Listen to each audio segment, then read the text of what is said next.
Hello, my name is Tony Evans, Head of Pharmacy at Christie Co. I'm delighted to be joined by Mike Patel from Pearl Chemist Group today to discuss events and issues around the UK pharmacy sector. Mike, thanks ever so much for joining us. And perhaps if we could start by you giving a bit of a brief overview of your own business and the experience you have in the sector. Thank you for having me, Tony. We've got Pearl Chemist Group, which is Southwest London based predominantly, and a few branches in Surrey.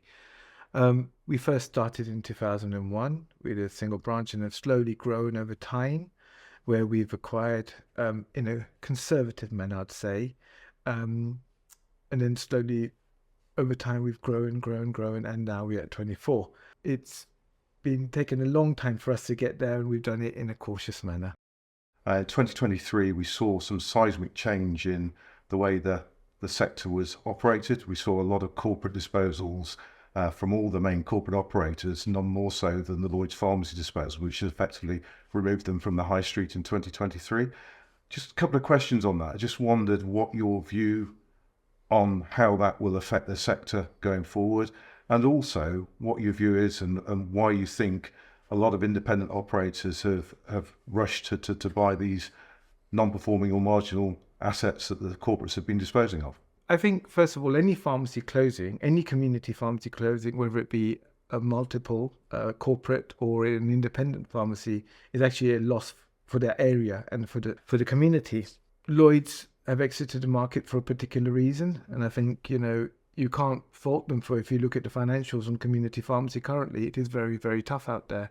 And managing large number of branches is quite difficult, and you've got to be on top of it. I've got various roles, as you know, and one of my roles is I work with LPCs, and we see how services are becoming more and more important in community pharmacy, and it's really hard to manage them in multiple branches. So Lloyd's exiting, or larger multiples, reducing branches or closures and mergers is going to be common. It's not something new. I think it's been going on for a while, but yeah, it was a very seismic change, and it does change how the sector performs in the future and how it's represented. I think, some of the questions, we're looking at is how is representation to the government going to change with the change in the structure from corporates to independents to small multiples, because the branches that have been sold have been, as you rightly say, have been sold to independent operators, one or two pharmacy owners, or it's been sold to larger, medium-sized multiples. So everyone's going to be managing their branches differently. When we first purchased, and I'm talking about Pearl, when we first purchased it, the branches that we bought from Lloyd's, it was a case of we were able to integrate them at a pace which was okay. You could cope with taking on a single branch or two branches over 6 months and then integrate them, and then if anything else came up, you'd take it. But the recent seismic changes where they've offloaded, the whole estate, if I'd be brutally honest, is it detrimental to patients? Because patient care is going to be affected, because the people that work in those pharmacies are going to be affected. They don't know where they stand. Was their branch sold off because it wasn't viable? Are their jobs safe? And so many other factors come in, and that affects workforce, because then people start looking for other jobs, and it makes it more difficult. Independent operators will buy those pharmacies, and they will try and make it work. They'll put a lot of hours in. The one thing I always say about any operator is you got to manage time really well and understand that every single minute costs money. So cost it out and work out if it's financially viable. If it's not financially viable, you need to look at an exit. If I can just pick up, Mike, on the patient care point. Interestingly, from our point of view, where we've dealt with corporate disposals, a lot of the people who've actually purchased those businesses have been smaller independents or group operators, as you say. But the view is that they can offer a more flexible approach to patient care, and they haven't got a one-size-fits-all model like a lot of the corporates have due to their size, and it's inevitable that you get to there. So interesting, you think that patient care will be affected, or is it patient access you think will be affected? Both could be potentially affected. Patient access, because there's a workforce crisis at the moment in community pharmacy, and is making sure you've got the workforce in the pharmacy to cope with all the additional work. If you're say you were a single operator and you then buy a second pharmacy, your first pharmacy will be detrimented because you'll be spending time at your second pharmacy trying to fix it, get it working, get into a state where it's, manageable. So you're actually then detrimenting two businesses rather than one business. If you've got a great team, it's brilliant, it'll work. But then you've got to look at the time you put into it. Then the multiples a few years ago decided that they're going to charge for deliveries. Is the independent operator or the group operator going to then put in charges for those deliveries, or going to reintroduce the free deliveries? Because they're looking at item numbers and prescription volume, saying I need to increase volume. And one of the key things that comes up is, the pharmacy stopped doing deliveries. So are they going to start doing the services that were stopped? And how are they going to implement the new services like Pharmacy First that are coming in? Because there's a training need, and looking at the workforce, how are you going to train up your workforce to work in a new way? When we bought our pharmacies from, the larger multiples previously, it took us nearly, in one of the pharmacies, it took us nearly a year to break even, because the culture in the pharmacy is different, and you need to actually break down the culture, change the way people work, and actually try and educate them of patient care. Currently, a lot of jobs are very transactional. They come in for their prescription, they get their prescription, they go away. That community bit of community pharmacy, where it's like the old post office where people talk, how are you, how's the family? All of those questions get lost. An independent operator is really good at that because they tend to know their patients really well. The one thing about where I've grown, and the one thing which is sad for me is I used to be based in one pharmacy all the time and I knew every single patient. Is now I hear patients that I was looking after for 10 years who are passing away, and it's saddens me that I didn't get to see them that one last time, and I think only if I went and saw them. And now I try and go and see all the patients that I know really well, to see how they're doing and if they're coping and everything like that. But you tend to lose that, and you lose that patient care from the community pharmacy side.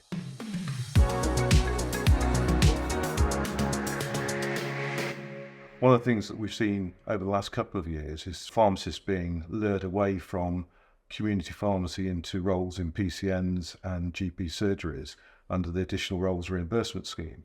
And that seems to have had a really big impact on pharmacy. I just wondered if you'd seen that impact your business and how you've moved to mitigate that and try and encourage people to stay in your business. You're completely right. The ARS funding has really affected pharmacy in all sectors, community, hospital, and GPs as well, where the GPs are the beneficiaries of great community pharmacy training, where the pharmacists have been dealing with patients really, really well.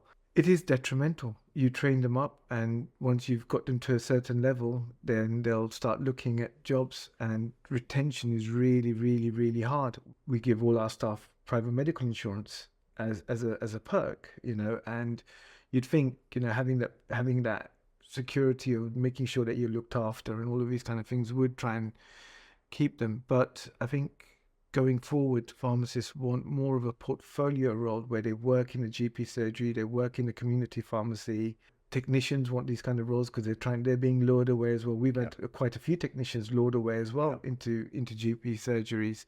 When you speak to them, they don't find their job amazingly rewarding. They don't find it as rewarding as working community pharmacy, but the hours fit for them. They're not standing on their feet all day long. So hopefully with some of these new services that are coming into community pharmacy, it will lure some of those pharmacists back. I was actually reading an article yesterday about a pharmacist who's been working as a PCN pharmacist for multiple years, and he's actually coming back into community because he missed the patient contact. And we're hearing that more and more often now, that people are starting to return to community pharmacy because they, as you say, it's that job satisfaction and that patient contact. Yeah. Loneliness is a key thing, and mental health, because when they're working in silos, whether it be from home or in a consultation room in a GP surgery, they're not really having that banter or that conversation that they were having with the staff, and there's no, vibe which you get in a community pharmacy, which I think is absolutely amazing. Other point around employment challenges, and this came out in the Chancellor's statement at the back end of last year, was obviously the rise in national living wage. So effectively nigh on 10% increase in the national living wage in April. And I just wondered how that is going to manifest itself in your business, because it's not just those on national living wage, is it, that see an increase? We've done preliminary costings for it, and I think we're around a £300,000 figure as an increase. And where's the money going to come from? Yeah. And that's the biggest question we're asking ourselves. This pay rise, which we will be giving, and I think all the teams do deserve it. Don't get me wrong. I think the teams all deserve it, but the funding has to follow. If the funding doesn't follow, it's not going to work, because it's just got to a point where we're to bare bones, especially when you start plugging in all the other cost increase like electricity, the cost of utilities, and all of these kind of things that are going up. Rents are going up. It's just very, very difficult. But it's going to be, we're going to have to make some hard decisions on whether we start looking at redundancies. Yeah. But we don't want to go down that route. Do you think that will stifle your ability to develop further services if you're having to look at staff count or head count in your pharmacies? We've mitigated a bit of that locally ourselves because we've automated. Yeah. So what we've done is created, hopefully, happy teams and less stressed teams by automating, where we take the work away from them and do it in our two centralized hubs. So all of our compliance packs are made in our blister pack hub, and all of our full pack dispensing is done in our 4-pack hub. Yeah. And by doing that, you're actually giving them breathing space. So if they've got that breathing space, they've got time to talk to patients. If they've got time to talk to patients, they can start selling to patients. And I think retail is a key aspect to it, is how do you go back to talking to patients and actually saying, did you know that we provide this service? We do chickenpox vaccines privately. We do ear microsuction. We can help you with that. Where pharmacies have become transactional, where, I've come to pick up my prescription. Here's your prescription. Thank you very much. But having that time to actually talk, how are you doing? Are you having any issues? Do you need any help? Those kind of conversations actually then bring about, new revenue for us. Yeah. And it actually gives us ideas, and our teams will say to us, have you thought about doing this? Because patients are asking about it. If revenue is coming in from new services and from retail, why would we want to cut headcount? That's shooting myself in the foot. Yeah. So we just need to start looking at diversifying.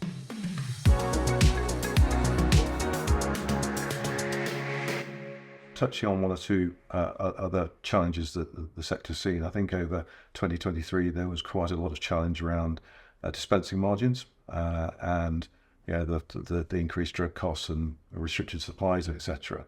Do you see that changing in 2024 over the course of this year? Do you see that improving, or what's your own opinion? How do operators, or how can operators mitigate that? I personally don't see it getting better. I think it's going to get worse. Mm-hmm. And honestly, I really don't know how contractors are going to mitigate those increased costs. The department needs to look at it in a really pragmatic way and say, look, this is getting ridiculous. Something that used to cost 20 pence or 30 pence or 50 pence in the past is now costing £10, £20, £50. Where's that cash flow coming to buy those products? And, it's, there's only so much revenue that we have sitting around that we can do. And when you start looking at the wage rises and all of these things, it starts eating into those. It's interesting talking to a number of operators. What they've tried to do is embrace that service option and chase the services. And where they've done so, they've been able to, in a way, offset the impact on the dispensing margins by doing additional services. So kind of running fast to stand still, if you see what I mean. So is that something you're seeing in your own model? Yes, it is. I think for us, services is key and it's integral in what we're doing. But then if you ask me the question, are we getting remunerated fairly for those services? I'd say no, because realistically, what it's costing us to deliver those services over what we receive is very minimal. It's actually, the margin actually goes down. Right. So the cost of delivery is too high for us currently to be able to get the services out there.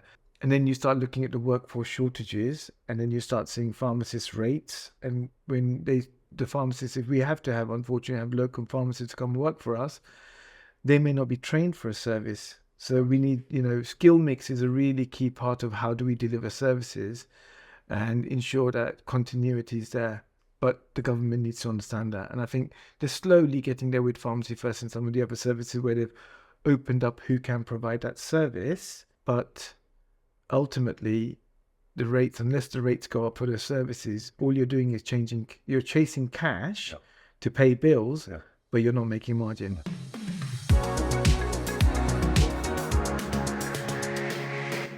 How have you found the implementation or the introduction of automation into the business, and how has it benefited you across the pharmacies that you're operating? Automation is the way forward. I think it has changed the way we work. It's changed our outlook on pharmacy, in terms of what we can do. And I think it's opened our eyes to the fact that technology is out there in lots of other fields that we're not even tapping into to make it work. If we look at pharmacy apps, we look at pharmacy software, we look at all the technology that's out there. Are we really tapping into what's available, and are we really pushing them to actually deliver what we really need? It's simple changes. Yeah. Sometimes I go into the pharmacy and I'll just go into and sit there on a chair waiting and watching and seeing how they're working. And it could be that I just needed to put a simple Microsoft program in because it's going to make their life easier, rather than them sitting there filling loads of papers in and then at the end of the month looking for those papers, trying to enter it onto another paper. Yeah. Whereas realistically, you could have entered it onto a Microsoft form and it could have been imported in as an Excel at the end of the month, and that saves them 20 minutes, 30 minutes. Staff work really, really hard in branches, in any pharmacy, and they're really passionate about it. The problems you've got is we need to embrace technology to create the capacity for them to have a bit of breathing space. If you look at average across your estate, how much of the dispensing is now brought back into the hub, would you say, So per branch? 60 to 65% of our work is through our hubs. Right. We're just waiting for some software changes that we're going to be implementing. But once we implement those changes, I think you'll go up to about 80%. Okay, fine. And in doing so, that will enable staff in branch to develop more services. Yeah. And we touched on the Pharmacy First scheme. Obviously, government announced last May £645 million coming into the sector as additional funding for the Pharmacy First scheme. Are you excited about that? Are you looking forward to seeing that develop across your business? I am, but currently it's costing it out. While I was, traveling up here, I was getting text messages as to how we get our pharmacists trained and how much it's going to cost to get our pharmacists trained. The initial funding we receive, there is, the time cost. So we've got a management team, and the management team has to spend time developing the training packages, creating, getting the trainers sorted, and all of this kind of these kind of things cost money. Yeah. And what people don't realize is you have to actually cost it. And just don't say, oh, I'm getting so much. Yeah. Because until you actually work out how much you're receiving and how much you're left with at the end of, after you finish the pie, is it really a loss leader or profit making? The 7 services they've chosen, they're interesting, but they do need to expand them like Scotland. I think Scotland's got about 32, if I remember correctly, and they need to expand it to those kind of levels to be able to then really utilize community pharmacy to its best.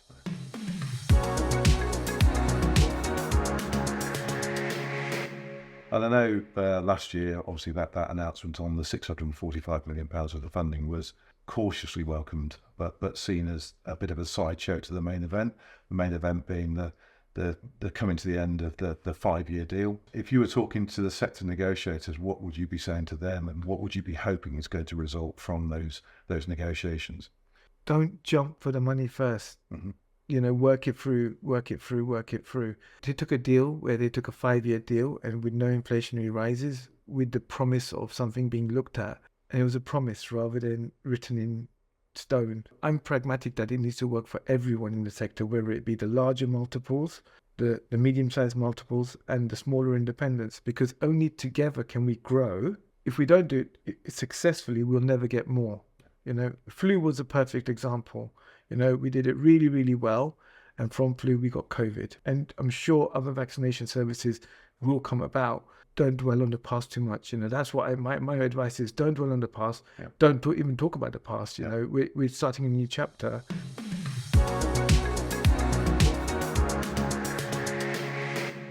Probably standing back a little bit, as part of our business outlook, we undertake a sentiment survey each year, and looking at respondents on pharmacy, 46% of respondents are suggesting that they remain fairly positive about 2024 and the year ahead.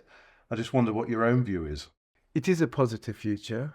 We're going to be implementing more technology. We're going to change things up a little bit. The new contract negotiations are going to be difficult. I think as an LPC chair, I work with the ICBs, and talking to the ICBs is how do we get funding out of them for the sector. Yeah. And I think it's building those relationships is key, and getting those services. If we can get unique and different services, I think we'll do well.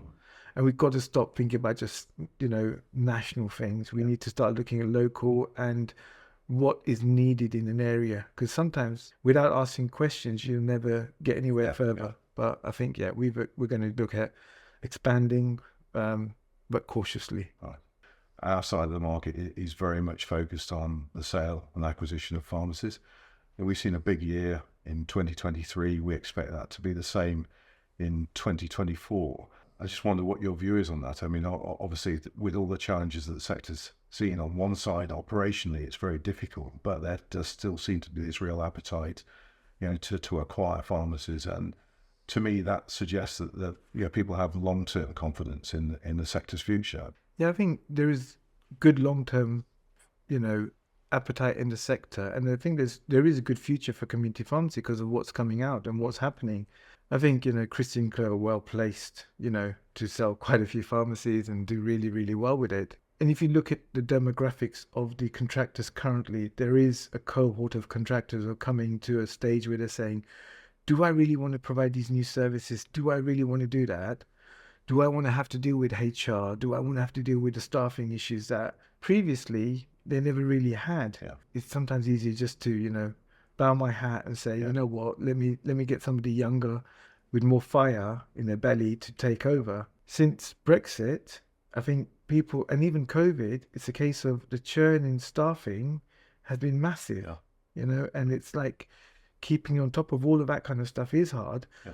But sector-wise, I think, there is a good appetite for us, even as an organization, to buy more pharmacies, as long as they're financially viable for us and they fit into our model. But even for the first-time buyers, I think there's a massive appetite out there. I was talking to a locum pharmacist who'd recently bought a pharmacy, and he now understands the challenges I was having when I was telling him, look, I really can't afford to pay you this kind of money, but previously. So I think that more and more that are buying pharmacies are actually understanding how much it actually costs to run a pharmacy. Our experience is that there's a lot of first-time buyers and new entrants to the market who are excited about the next chapter in pharmacy.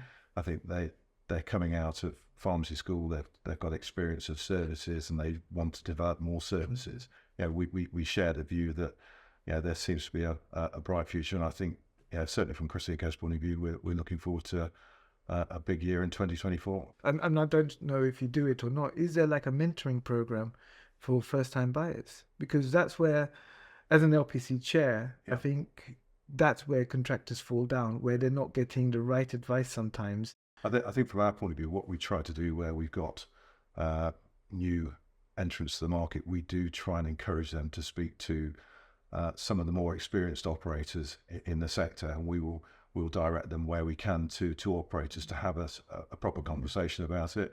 We make sure that they get proper advice on business plans, talk to some of the sector specialists from accountants' point of view and solicitors. Your point about mentoring is a really valid one. I think that's something that within the group of experienced operators, you being one of them, to be able to offer that to people coming into the sector to see the further investment in the pharmacy business. I think that would be really useful. Look, Mike, that's been really fascinating talking to you. Thanks ever so much for taking time to have a chat with us. And wish you all the best for 2024. Thank you. And same to you.